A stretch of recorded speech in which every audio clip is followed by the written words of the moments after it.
ଆରେ ଚନ୍ଦନ ଭାଇ ତମେ ଏଠି କଣ କରୁଛ? ସେପଟେ ତ ମାମୁର ଝିଅର ବାହାଘର ଆଉ କାହା ସାଙ୍ଗରେ ଠିକ ହେଇଗଲାଣି। ହେ ସତରେ? ଆଉ ସତରେ ନାଇଁ କଣ ମିଛରେ? ଗଛ ଲଗେଇବ ତମେ, ଫଳ ଖାଇଯିବ ଆଉ କିଏ? କେମିତି ସମ୍ଭାଳି ପାରିବ ଚନ୍ଦନ ଭାଇ ତମେ ଏସବୁ? ଏଇ ବୋଧେ ସେ ଝିଅ ଘର ବୁଝିଲୁ। ଓହୋ ଆରେ ଚନ୍ଦନ ଭାଇ ସେଇଟା ସେଇ ଝିଅ ଘର ନୁହଁ, ସେଇଟା ହଉଛି ମୋ ଶ୍ୱଶୁର ଘର। ନିଜ ମାମୁଁ ଘର ଚିହ୍ନି ପାରୁନ? କୁଆଡୁ କୁଆଡୁ ପଳେଇଲ, ଆନ୍ଧାରା ଯୁଗି ବାଗିଆ ଦେଖାଯାଉଛ। ହଉ ହଉ ରୁହ ଆମେ ଆନ୍ଧ୍ରା ଯୋଗୀ କାହିଁ ହବୁ? ଆମେ ବି ଓଡ଼ିଶା ନାଗରିକ। ଓହୋ ତମକୁ ଦି କିଏ ମନା କଲା ତମ ଓଡିଶା ନାଗରିକ ନୁହଁ? ହେଲେ ତମ ସାଙ୍ଗରେ ଯୋଉଟା ଅଛି ଆନ୍ଧ୍ରା ଆଉ ଓଡିଶା ମିଶା ଗୁଳିଆ ପରିଆ ଦେଖାଯାଉଛି। ଆଚ୍ଛା ବାବୁ ତମେ କିଏ? କାଇଁ ମୁଁ ତ କାଇଁ ଚିହ୍ନି ପାରିଲିନି। ଆମେ ହେଲୁ ପ୍ରଖ୍ୟାତ ସଙ୍ଗୀତଜ୍ଞ। ଗିଅ ମାନେ କଣ ବେ? ଆବେ ବୁଝିଲା ପରିଆ ଟିକେ କହୁନୁ, ଗିଅ ମିଅ ହଉଛୁ। ଆମେ ହେଲା ସଙ୍ଗୀତ ଗୁରୁ। ଗୁରୁ? ଏଇ ଗାଈ ଗୋରୁ ଶୁଣିଥିଲି, ସଙ୍ଗୀତ ଗୁରୁ କଣ?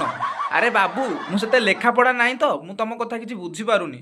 ରହିଥା ମୁଁ ସେ ପଡ଼ିଶା ଘର ଝିଅକୁ ଡାକୁଛି, ସିଏ ଲେଖାପଢା ତ, ସିଏ ବୁଝିପାରିବ ତମ କଥା। ଡାକ ଝିଅ ଟିକେ। ହଇଲୋ ଝିଅ ମୁତୁରି, ୟା ଟିକେ ଆଇଲୁ ଲୋ ମା।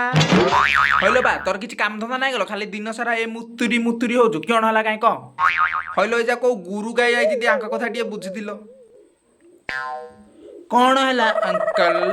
କଣ ପାଇଁ ଆସିଛନ୍ତି କହୁନାହାନ୍ତି? କହୁଛି ତମର ଆଧାର କାର୍ଡ ଥବ? ହଁ ଆମର Aadhaar card, PAN card, debit card ସବୁ ଅଛି। ସବୁ ଆଧାର କାର୍ଡ ଧରିଙ୍କ ପାଇଁ। କି ଯାହାର ଆଧାର କାର୍ଡ ନଥିବ ତାକୁ କଣ ଶିଖେଇବେନି? ହଇଲୋ ମା ତୁ ଟିକେ ଭିତରକୁ ଯୁବୁତି, ଏଇ ଟୋକା ଯାହାର ଲକ୍ଷଣ ମତେ କାହିଁ ଠିକ ଲାଗୁନି। ଏ ଯା ପରମ ନାଳୁଆ ଯା ପରିଆ ଦେଖା ଯାଉଛନ୍ତି। ହେ ବା ତୁ ଜାଣିନୁ ଲୋ, ଏ ଯା ସବୁ ଭଲ ଲୋକ ଯା କେ ବୁଲି ବୁଲି ଗୀତ ଶିଖାନ୍ତି। ଏତିକି କଥା, ନହେଲେ ଆମର ତମ ଯୁଗ ଉପରେ ଲୋଭ ନାହିଁ। ଯଦି ତମର ଝିଅ ପିଲା ପ୍ରତି ଲୋଭ ନାହିଁ, ତାହେଲେ ମୋର ଗୋଟେ ପୁଅଟେ ଅଛି, ତାକୁ ହେଲେ ଗୀତ ଶିଖ। ପିଲାଙ୍କ ପାଇଁ ସେମିତି ତ କିଛି ସ୍କିମ୍ ନାହିଁ। ତାହେଲେ ମତେ ଶିଖାଅ। ଆଇ ଏମ୍ ପୁଅ ନୁହଁ, ଆଇ ଏମ୍ ଦା କିନର। ଓହୋ ତମର ଏ ସୁନ୍ଦର ଚେହେରା ସତେ ଯେମିତି ଗୋଟେ କ୍ରମ କୁଇନ୍ ପରିଆ। ହେଲେ ଶଳା ଏଇ ଗୀତ ମାଷ୍ଟର ତମ ଦେଇ କେମିତି ପଟେଇଲା? ମାନେ ସାରେଗାମାପା ଶିଖୁ ଶିଖୁ ତାକ ଦେଇ ହବାକୁ ଲାଗି। ଖାଲି ତାକ ଦେଇ ଆଉ ତାଠୁ ଝଡିକି ବହୁତ ଖାଇଛି ବି। ଆଚ୍ଛା ମୋ ମାଣ୍ଡୁ ପାଇଁ ଗୋଟେ 200 ଟଙ୍କିଆ ସୂତା ଲୁଗା ଟିକେ ଦେଖେଇବେ। କଣ 200 ଟଙ୍କାର ସୂତା ଲୁଗା ପିନ୍ଧିବି? ଓହୋ ମାଣ୍ଡୁସ୍ ତମେ ବୁଝୁନ, ଏବେ ତମ ଥିଲେ ଯୋଉ ଟୁକାଟା ସହ ବାହାଘର ଠିକ ହେଇଛି, ତାଠୁ ଟିକେ ଭଲ ଭଲ ସାମାନ ଟିକେ ଝଡେଇକି ମାରିଦିଅ, ତାପରେ ସେ ସବୁ ମୋ ପାଖକୁ ଧରିକି ଆସିବନି। ତମେ କିଛି ବୁଝୁନ। ଏବେ ମୁଦି ପିନ୍ଧିବାକୁ ଡାକୁଛନ୍ତି, କଣ କରିବି କହିଲ? ଆଲୋ ଖାଲି ମୁଦି ପିନ୍ଧିବାକୁ କହୁଛନ୍ତି, ପିନ୍ଧିବ କାଲୋ। ଆଲୋ ସେ ମୁଦିର କଣା ଭିତରେ ତ ଆଙ୍ଗୁଠିଟା ପୁରାର ଅଛି, ଆଉ କୋଉ କଣା ଭିତରେ କିਉਂ ପୁରଉନି ତ? ଆଲୋ ସୁନା ଜିନିଷ ମନା କରନ୍ତିନି, ପିନ୍ଧି ପକେଇଥା। ଆରେ ଆଜି ମୋ ବାହାଘର ମନେ ଅଛି ନା ନାହିଁ? ଆଜି ତ ବାହାଘର? ବେବି ତୁ ବେଗ ପତ୍ର ଧରି ରେଡି ହେଇଥା, ମୁଁ ତ ବାରିପଟେ ଯାଉଛି। ଆରେ କୋଉଠି ହେଲଣି? ନନା ସେପଟେ ବେଦି ଉପରେ ଡାକିଲେଣି, ଟିକେ ଜଲ୍ଦି ଆସ। ଯଦି ବେଦିକି ଡାକୁଛି ତାହେଲେ ତୁ ଯା, ବାରିପଟୁ ନହେଲା ନାହିଁ ଡାଇରେକ୍ଟ ବେଦିରୁ ଉଠେଇକି ଆଣିବି। ଟିକେ ଜଲ୍ଦି ଆସ, ମତେ ଭାରି ଡର ଲାଗୁଛି। ବେବି ତୁ ଡର ନା, ତୋ ସାଙ୍ଗରେ ତ ମାଣ୍ଡୁସ୍ ଅଛି। ଆରେ ଯୋଉ ହାତ ତମଠୁ କେତେ ଗୁପଚୁପ କେତେ ମୋମୋ ଖାଇଛି, ସେ ହାତ ମୁଁ ଆଉ କାହାକୁ କେମିତି ଦେଇଦେବି?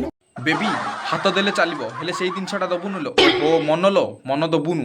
ଆରେ ସେ ମଙ୍ଗଳସୂତ୍ର ବାନ୍ଧିବା କଥା କହିଲେଣି। ମଙ୍ଗଳସୂତ୍ର ବାନ୍ଧିଲେ କିଏ କାହା ସ୍ତ୍ରୀ ହେଇଯାଆନ୍ତି, ସୁନା ଜିନିଷଟା ମନା କରେନି। ବାନ୍ଧି ଦେଇଥା, ଆମ କାମରେ ଆଇବ। ଆରେ ହାତ ଗଣ୍ଠି ପଡି ସାରିଲାଣି, ମଙ୍ଗଳସୂତ୍ର ବାନ୍ଧି ସାରିଲେଣି, ଏବେ ସିନ୍ଦୁର ଦେବାକୁ ବାହାରିଲେଣି। ସିନ୍ଦୁର ତ ସୁନା ଜିନିଷ ନୁହଁ, ତଥାପି ପିନ୍ଧି ପକେଇଥା, ମୁଁ ଗଲେ ଧୋଇଦେବା। ସିନ୍ଦୁର ଦେଲେ ତ ସବୁ ସରିଯିବ, କଣ ବାଲ୍ଟା ଥିବ ଯେ ତମେ ଆସିକି ସୁନପାମ୍ପୁଡି ଚୋବେଇବ? ସିନ୍ଦୁର ଦେଲେ ସବୁ ସରିଯିବ? ତାହେଲେ ହଉ ତୁ ତ ଶାଶୁଘର ଚାଲିଯା, ମୁଁ ମଦ କାଉଣ୍ଟର ଫେରି ଯାଉଛି। କିଛି ସରିନି ମାନେ? ଆରେ ମାନେ କଣ ପଚାରୁଛ? ଆଜି ମୋ ଚତୁର୍ଥୀ ହବାକୁ ଯାଉଛି, ହେଇନି ନା। ତମ ପାଖରେ ଏବେ ବି ଶେଷ ସୁଯୋଗ ଅଛି, ଜଲ୍ଦି କିଛି ଗୋଟେ କର। ତାହେଲେ ବେବି ମୁଁ ଆସୁଛି, ଚତୁର୍ଥୀ କେବଳ ମୋ ସହ ହବ। ହଁ ବେବି ଆଉ ଗୋଟେ କଥା, ତାକୁ କ୍ଷୀର ଗ୍ଲାସ ଦବୁନି, ନହେଲେ ତା ଦେହରେ ଏନର୍ଜି ଆସିବ, ଆଉ ତୋର ସିଏ ସବୁ ସାରିଦବ। କ୍ଷୀର ଗ୍ଲାସଟି ଫିଙ୍ଗି ଦବୁ। ଠିକ ଅଛି, କ୍ଷୀର ଗ୍ଲାସଟା ଫୋପାଡ଼ିବି କଣ ପାଇଁ?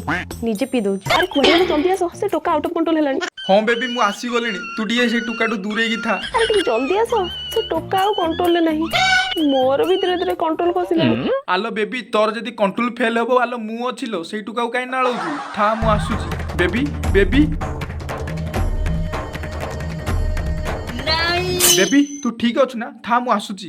ନାଇଁ ତମର ଆଉ ଆସିବା ଦରକାର ନାହିଁ, ଆମେ ଶୋଇଲୁଣି। Good night. ଆଜିଠୁ ଅଲଗା ରାସ୍ତା ମୋର, ତମେ ଯିବ ତମ ବାଟେ। এই ভিডিওর কোনসি আক্ষেপ করি করা যায়নি, এটা হসিবা হসাইবা ପାଇଁ। যদি ଭଲ ଲାଗିଲା ଲାଇକ୍ ସେୟାର କମେଣ୍ଟ ଆଉ ଚ୍ୟାନେଲକୁ ସବସ୍କ୍ରାଇବ ନିହାତି କର।